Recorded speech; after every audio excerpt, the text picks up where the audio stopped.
இந்த உணவு கோபுரத்தில் இருக்கிற மாதிரியே நம்ம உணவுகளை எடுத்துக்கிட்டு முக்கோணம் வரைஞ்சி அதில் வச்சு சாப்பிட முடியும். இந்த சரிவிகித உணவை நம்ம ஒவ்வொரு நாளும் எப்படி எடுத்துக்கலாம்? சரிவிகித உணவுனா என்ன? அதை பற்றி நம்ம இந்த வீடியோவில் பார்க்க இருக்கிறோம். வாங்க பசங்களா.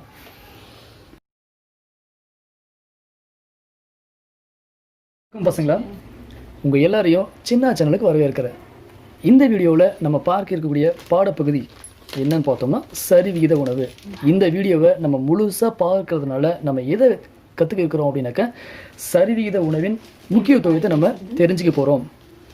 சரி, இப்போ நம்மலாம் 5ஆம் வகுப்பு படிக்கிறோம். நாம் பெரியவங்களாக வளர்கிறதுக்கு, இன்னும் சொல்ல போனால் நம்மலாம் பிறந்த குழந்தையாக இருந்து பால்வாடி போய் 1ஆம் வகுப்பு 2ஆம் வகுப்பு வரும்போது இருந்த அளவு இருக்கும். இப்போது நம்ம வளர்ந்துருக்கோம். அப்போ குழந்தைகள் வளரணும் அப்படின்னாக்க நமக்கு தேவையான சத்து எது அப்படின்னு நம்ம படிச்சிருக்கோம். என்ன சத்து தேவை? வளரக்கூடிய குழந்தைகளுக்கு என்ன சத்து தேவை? குட், புரத சத்து ரொம்ப முக்கியமானது. சரி, ஒருத்தர் கடுமையான வேலை செய்கிறார், மண்ணை வெட்டி வேலை செய்கிறாரு, வெயிலில் வேலை செய்கிறார், கடுமையான வேலையில் செய்கிறாங்க. அவங்களுக்கு எந்த மாதிரியான உணவுகள் அதிகமாக எடுத்துக்குவாங்க அப்படின்னு பார்த்தோம் அப்படின்னா கார்போஹைட்ரேட் எடுப்பாங்க, அதே சமயம் கொழுப்பு சக்தி எடுப்பாங்க இல்லையா பசங்களா? அப்போது ஒவ்வொருவருக்கும் தேவையான ஒவ்வொருத்தருடைய உடல்நிலைக்கும் ஒவ்வொருத்தருடைய சூழ்நிலைக்கு தகுந்த மாதிரி உணவுகளை எடுத்துக்கிட்டால் தான் நம்முடைய உடல்நலம் சீராக இருக்கும், உடல்நலம் நன்றாக இருக்கும் இல்லையா? சரி, நாம் அதிகமாக ரொம்ப கட்டாயமாக எந்த சாப்பாடை நம்ம எடுத்துக்கணும் அப்படின்னா காலை உணவு. நம்ம எந்த அளவுக்கு நம்ம காலையில் சாப்பாடை கரெக்டாக சாப்பிட்றோமோ அந்த அளவுக்கு நம்முடைய வளர்சிதை மாற்றம் ஒழுங்காக இருக்கும். அது என்ன வளர்சிதை மாற்றம்? நம்மளோட உடலில் இருக்கக்கூடிய ஒவ்வொரு வளர்ச்சியும் ஒவ்வொரு, இப்போ 5ஆம் வகுப்பு படிக்கிற நம்மளாம் ஒரு ஹைட்டு வெயிட் இருப்போம். 6ஆம் வகுப்பு போகும்போது அதற்கான ஒரு ஹைட்டும் அதற்கான ஒரு வெயிட்டும் வரும். அந்த வளர்சிதை மாற்றம், அதுதான் வளர்சிதை மாற்றம். அது ஆரோக்கியமானதாக இருக்கணும்னாக்க நம்ம காலையில் சாப்பாடு கட்டாயம் எடுத்துக்கணும். சரி பசங்களா? சரி, சரிவிகித உணவு அப்படின்னா என்ன? சரிவிகித உணவு அப்படிங்கிறது நம்ம அன்றாடம் சாப்பிடக்கூடிய உணவு தான் திட்ட உணவுன்னு சொல்கிறோம். நம்முடைய ஆரோக்கியத்தை பாதுகாக்கிறதுக்கும் நம்முடைய வளர்சிதை மாற்றத்தை ஒழுங்குபடுத்துவதற்கும் நம்ம சாப்பிடக்கூடிய சாப்பாடில் சரியான ஒரு அளவில் இருக்கணும். அப்போ சரியான அளவில் நம்ம ஒவ்வொரு முறையும் அளந்து சாப்பிட முடியுமா? அப்படி இல்லை.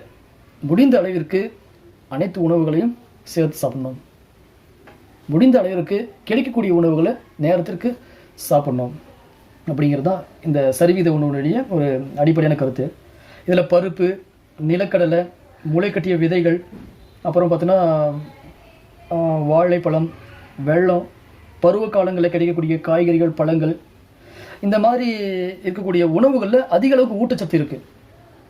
அதை நம்ம அதிக அளவுக்கு நம்ம எடுத்துக்கலாம்லையும் கிடைக்கிறத சாப்பிடணும். இப்போ பருவ காலங்கள், இப்போது எடுத்துக்காட்டாக சொல்ல போனால் மாம்பழம் ஒரு ஒரு ஒரு வருடத்தில் ஒரு குறிப்பிட்ட காலம் தான் இருக்கும். அது வருஷத்தினுடைய எல்லா நாளும் இருக்காது. அதே போல் கொய்யா, அதே போல் கிரேட் எக்ஸாம்பிள் நுங்கு, அது குறிப்பிட்ட பருவ காலத்தில் கிடைக்கும். அப்போ கிடைக்கிறத நம்ம வேணாம்னு சொல்லாமல் அந்த நுங்கை அந்த பருவத்தில் நம்ம சாப்பிடணும். ஸோ பருவ காலங்களில் கிடைக்கக்கூடிய காய்கறிகள், பழங்களை எடுத்துக்கலாம். அடுத்தது வாழைப்பழம், அதில் நம்ம சாப்பிடலாம். அப்படி சாப்பிடும்போது நமக்கு தேவையான சத்துக்கள் கிடைச்சிடும். சரி, ஒருத்தர் இந்த மாதிரி பருவ காலத்தில் கிடைக்கக்கூடிய உணவுகள் எல்லா நேரத்திலும் என்னென்ன உணவுகள் கிடைக்குதோ அதை கரெக்டாக சரியான அளவுக்கு அதிகம் எடுத்துக்காமல் ஒரு குறிப்பிட்ட அளவுக்கு எடுத்துக்கிறாங்கன்னா செலவில்லாமலே, அதிக செலவில்லாமலே சரிவிகித உணவை நம்ம பெற முடியும். சரி பசங்களா? சரி, நம்ம உடம்புக்கு அன்றாட வாழ்க்கைக்கும் வளர்சிதை மாற்றத்துக்கும் நமக்கு அடிப்படையாக தேவைக்கூடியது 3 சத்துக்கள். அதாவது கார்போஹைட்ரேட்டுகள். கார்போஹைட்ரேட்டுன்னு நமக்கு தெரியும், அது நம்ம சின்ன கிளாஸில் மாவு சத்துன்னு படிச்சிருப்போம். கார்போஹைட்ரேட்னாக்கா எதில் அதிகமாக கார்போஹைட்ரேட் இருக்கும் அப்படின்னா தானியங்களில் இருக்கும். அடுத்தது பார்த்தோன்னா காய்கறிகளில் இருக்கும். அடுத்தது பார்க்கும்போது நம்ம சாப்பிடக்கூடிய அரிசி, சோறுன்னு சொல்லுவோமே, ஸோ அந்த அரிசி உணவுகளில் இருக்கும். அடுத்தது ரொம்ப முக்கியமானது புரதம். அந்த புரதம் எதிலெல்லாம் கிடைக்குன்னா பருப்பு வகைகள் இருக்கும். அடுத்தது பச்சை இலை காய்கறிகள் இருக்கும். மீன், முட்டை, பால், இதெல்லாம் இருக்கும் புரதம் இல்லையா? ஸோ அடுத்தது கொழுப்பு சத்து எதில் இருக்குது பார்க்கும்போது கண்டிப்பாக முட்டையில் இருக்கும். முட்டையினுடைய மஞ்சள் கரு இருக்கு இல்லையா, அந்த மஞ்சள் கரு இருக்கும். அடுத்தது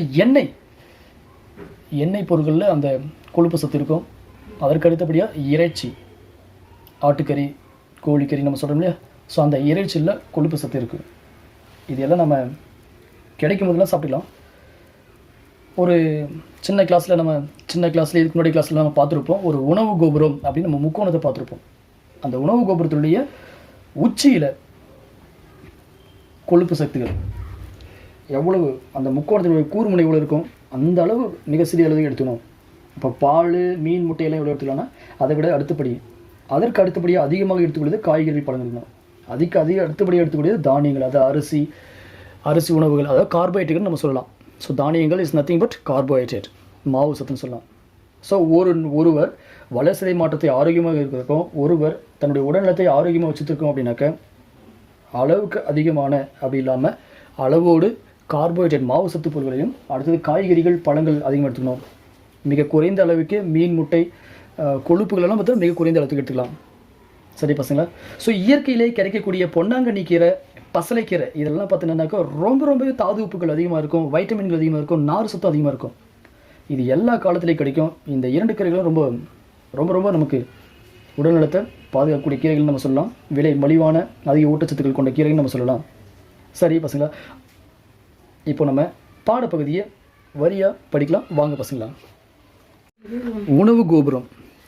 ஆரோக்கியமான உணவை தேர்ந்தெடுப்பதற்காக உணவு கோபுரமானது உருவாக்கப்பட்டுள்ளது. ஸோ ஆரோக்கியமான உணவு அப்படின்னா நம்ம எல்லா உணவுகளும் சாப்பிட்லாம், இதுதான் சாப்பிடணும் இதுதான் சாப்பிடக்கூடாதுன்னு இல்லை. ஆனால் சாப்பிடக்கூடிய உணவில் அளவு இருக்கணும், அதுதான் ஆரோக்கியமானதாக இருக்கும். அதுக்காக தான் உணவு கோபுரம். சரி, ஒருவரது வயது, அவர் செய்யும் வேலை மற்றும் பாலினம் ஆகியவற்றை பொறுத்து ஒவ்வொருவரின் ஊட்டச்சத்து தேவையும் வேறுபடுகின்றது. மிக சரியான ஒரு லைன் இது. சின்ன குழந்தைங்களுக்கு ஒரு குறிப்பிட்ட அளவுக்கு தான் சத்து தேவைப்படும்.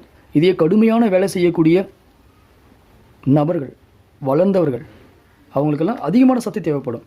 ஒருவருக்கு வெயிலில் வந்து கடுமையான வேலை செய்கிறார் அப்படின்னா அவர் அதிகமாகவே அவளுக்கு ஆற்றல் தேவைப்படும். அந்த ஆற்றல் வந்து நம்ம சாப்பிடக்கூடிய சாப்பாடுலாம் எடுத்துக்கலாம் இல்லையா? சரி, எடுத்துக்காட்டாக வளரும் குழந்தைகளுக்கு புரத சத்து யாருக்கு? வளரும் குழந்தைகளுக்கு மிகுந்த உணவு அதிகம் தேவைப்படுகிறது. கடினமான உடல் உழைப்பை மேற்கொள்பவரின் உணவில் கார்போஹைட்ரேட் மற்றும் கொழுப்பு சத்துக்கள் தேவை அதிகமாக இருக்க வேண்டும், கடினமாக வேலை செய்வதற்கு. அடுத்ததாக, ஆரோக்கியமான காலை உணவு என்பது நமது மனதை ஒருநிலைப்படுத்துவதோடு வளர்சிதை மாற்றத்தையும் ஊக்குவிக்கிறது. காலை உணவு, ஸோ முடிந்த அளவுக்கு காலை உணவை நம்ம சாப்பிடணும். அந்த காலை உணவை தடுத்து நம்ம விட்டுடக்கூடாது.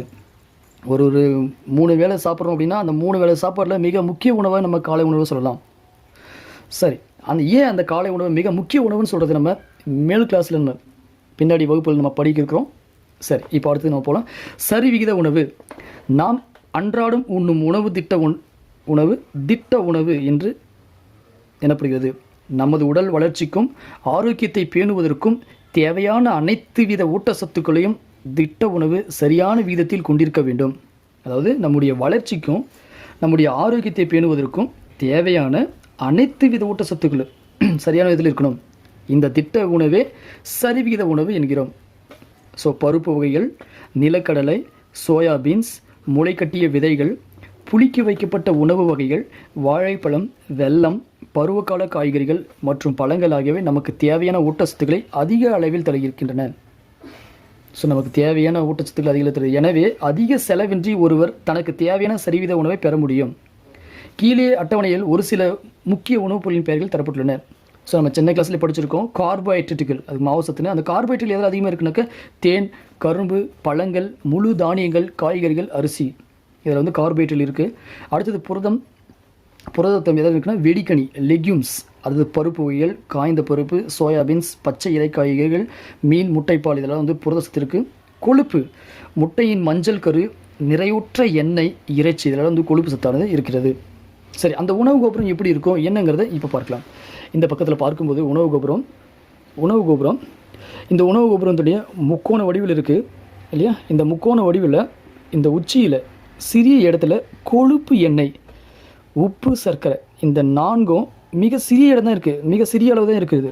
நம்மளுடைய சாப்பாட்டில் எண்ணெய் வகையில் கொழுப்பு பொருளும் எண்ணெய் வகையிலும் குறைச்சிக்கணும். அதே சமயத்தில் உப்பு, சர்க்கரை முடிஞ்ச அளவுக்கு நம்ம சர்க்கரையை பயன்படுத்துவதை குறைச்சிக்கணும் நல்லது. அதுவும் இந்த வெள்ளை கலரில் இருக்கிற சர்க்கரை, அந்த சர்க்கரையை விட்டுட்டு நம்ம நாட்டு சர்க்கரைன்ற இதை பயன்படுத்தினாலே நம்ம உடம்பு ரொம்ப நல்லா இருக்கும்.